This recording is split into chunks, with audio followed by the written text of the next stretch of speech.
SMA ബാധിതയായ Syrian ബാലികയുടെ ചികിത്സാ ചെലവുകൾ ഏറ്റെടുത്ത് ദുബായ് ഭരണാധികാരി. ചികിത്സയ്ക്കായി 70 ലക്ഷം ദിർഹം സ്വരൂപിക്കാൻ ശ്രമങ്ങൾ പുരോഗമിക്കുന്നതിനിടയിലാണ് ഭരണാധികാരിയുടെ ഇടപെടൽ.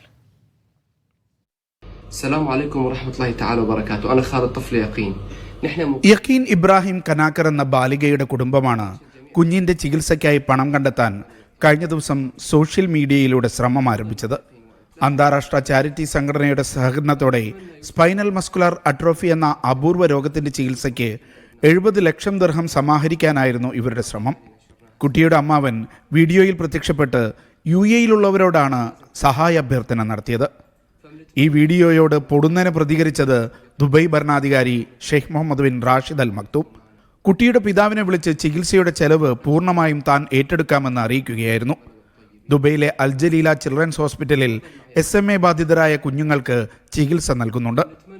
മുമ്പും ഷെയ്ഖ് മുഹമ്മദ് ഇത്തരത്തിൽ കുഞ്ഞുങ്ങളുടെ ചികിത്സാ ചെലവ് ഏറ്റെടുക്കാൻ മുന്നോട്ട് വന്നിട്ടുണ്ട്. Media 1 Dubai.